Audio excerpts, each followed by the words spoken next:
Muchas gracias, diputado presidente.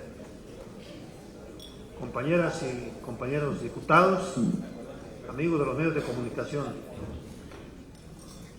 He pedido intervenir, hablar, para tratar el tema relativo a la aprobación de la reforma fiscal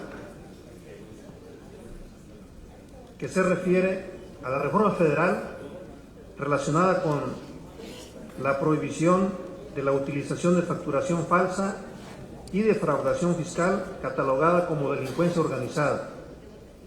Me parece que es un avance significativo, es un hecho sin precedentes en el combate a la corrupción en nuestro país.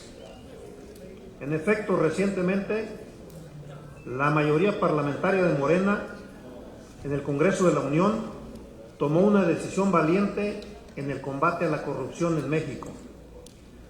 Con una votación mayoritaria se aprobó el dictamen para combatir la impunidad en la mala práctica del uso indiscriminado de comprobantes fiscales falsos o más comúnmente comprobantes fiscales que amparan operaciones inexistentes, entre otros mecanismos de defraudación.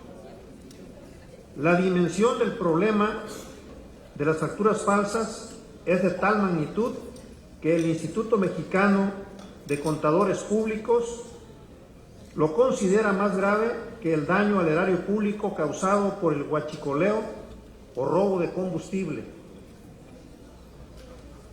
El daño producido a la economía de todos los mexicanos es tan grave que la Procuraduría de la Defensa del Contribuyente estimó que el valor de lo facturado con documentos fiscales falsos podría representar el 6% del Producto Interno Bruto, cifra equivalente a 2 billones de pesos, defraudación que ha sido un obstáculo para el desarrollo del país, especialmente en infraestructura social, salud, educación, entre otros ámbitos del sector público.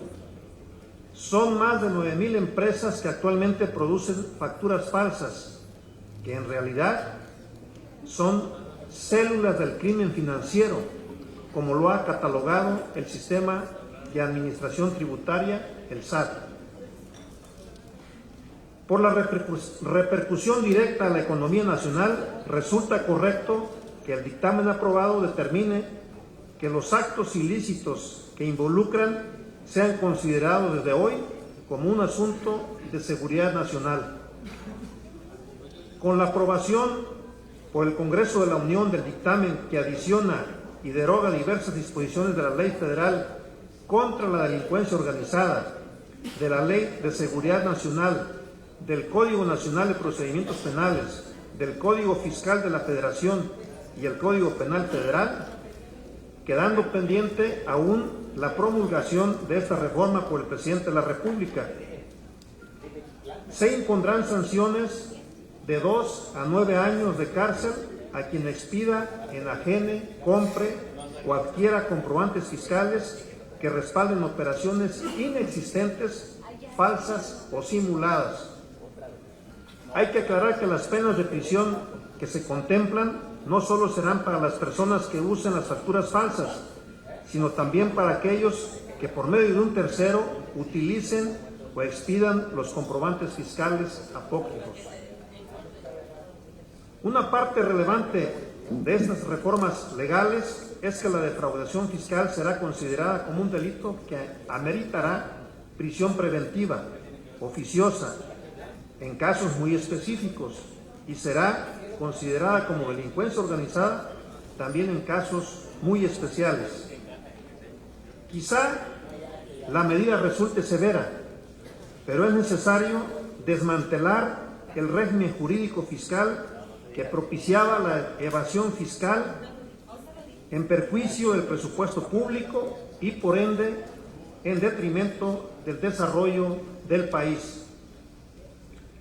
Por otro lado, la reforma prevé que los servidores públicos que utilicen facturas falsas o defrauden fiscalmente serán separados de su cargo e inhabilitados de entre 1 a 10 años y podrán ser castigados hasta con 6 años de cárcel si cometen o participan en un delito de esta naturaleza. Queda claro que en esta etapa de la vida política de México, el combate a la corrupción es una prioridad de todos los mexicanos. Esta reforma, por su importancia, propiciará que en un periodo razonable el Estado recupere la salud de sus finanzas públicas. A un año de gobierno, los resultados son palpables y sustantivos. Se ha tocado a sectores económicos históricamente privilegiados que no pagaban impuestos o que los evadían. Con esta reforma integral también desaparecerán las devoluciones por conceptos de impuestos a amigos y familiares de funcionarios, lo que permitirá que el gobierno federal pueda seguir impulsando la recuperación de la economía de México. Compañeros y compañeras diputadas, el combate a la corrupción, una parte la hacen las instituciones y la otra el marco normativo. Para que las instituciones encargadas del combate a la corrupción puedan desempeñar decorosamente su papel, necesitamos dotarlas de herramientas, mecanismos e instrumentos legales como las que hoy el Congreso de la Unión impulsa legislativamente. Parece que en cuanto al esquema jurídico se va avanzando a pasos agigantados. Falta la respuesta de nuestras instituciones y esa me parece que es una tarea pendiente aún.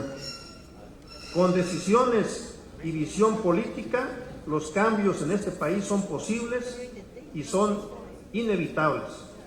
Es cuanto, señor presidente. Muchas gracias.